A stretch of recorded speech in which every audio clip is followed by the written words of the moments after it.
A polícia prendeu o suspeito de liderar a rebelião dentro do Instituto Penal Antônio Trindade na última terça-feira. Mais de 170 detentos fugiram durante o motim.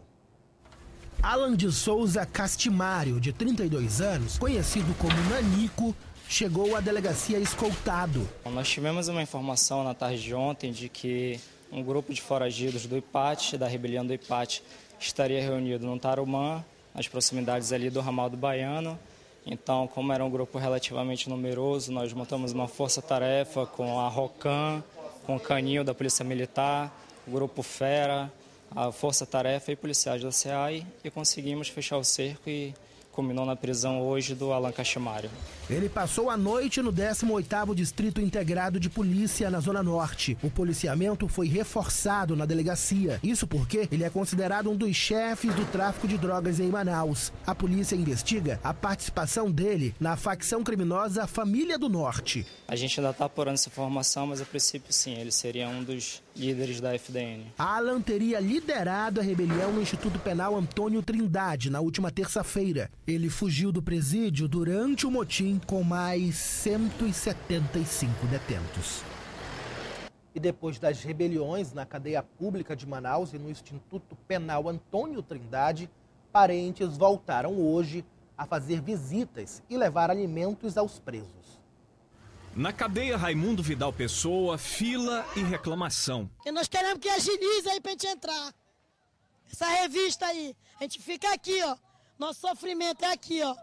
Sol e chuva aqui na frente. Chegamos aqui de manhã cedinho, já são 9 horas, a gente ainda não entra pra dentro no meio desse sol quente. Apesar da rebelião na quinta-feira, que deixou presos feridos e levou familiares ao confronto com a polícia, hoje a direção decidiu liberar as visitas. Segundo a direção da cadeia, 68 detentos foram transferidos e o clima na parte interna agora é tranquilo. Isso fez com que as visitas também fossem liberadas. Esta irmã de preso reclama das péssimas condições do local e do gasto que tem com alimento, porque segundo ela, na cadeia a comida não é suficiente. Quanto é que você gasta aqui por semana para trazer comida?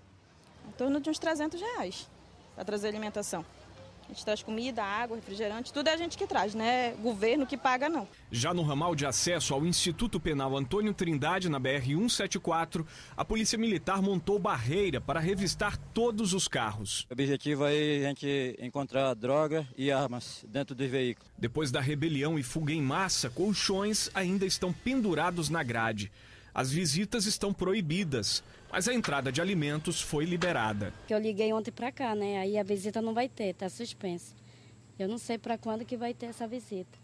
Aí que estava entrando, né, alimentação, assim, bolacha, né, que comida parece que não. O agente que não quis ser identificado explica que a unidade prisional está parcialmente destruída. Não tem condições porque a unidade internamente ela foi quebrada, destruída totalmente, tá? Na barreira de acesso às rodovias AN-010 e BR-174, a Operação Muralha continua para recapturar os fugitivos do IPAT. O médico Carlos Cury, acusado de mutilar mulheres durante cirurgias plásticas, prestou depoimento ontem à polícia aqui em Manaus. As pacientes alegam negligência médica e pedem a prisão imediata dele.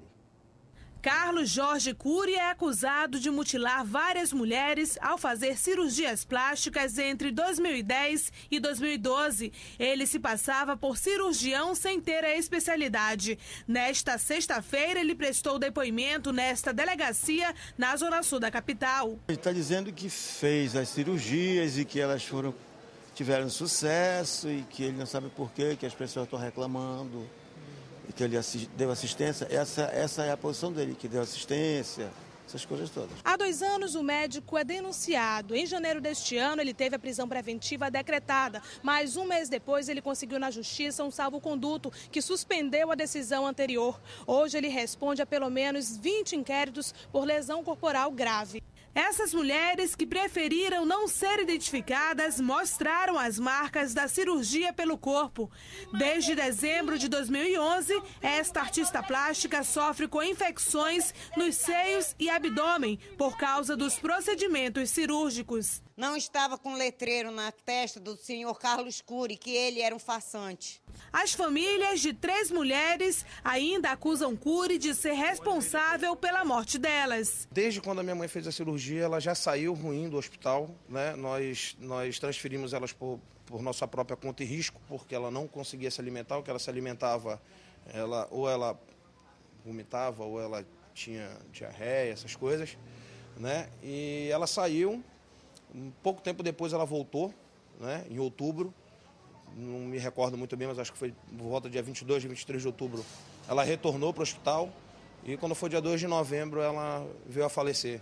Enquanto o médico era ouvido pela polícia, as vítimas protestavam do lado de fora. Ele me fatiou! Depois de prestar depoimento, Carlos Cury foi liberado pela polícia. Daqui a pouco, depois da vitória em cima da Ponte Preta pela Copa do Brasil, Nacional treina de olho na Série D do Brasileirão. E os alunos de uma escola de Manaus que estão transformando caixas usadas de leite em forro de casas. Agora são 13h06. O SBT Notícias deste sábado volta já.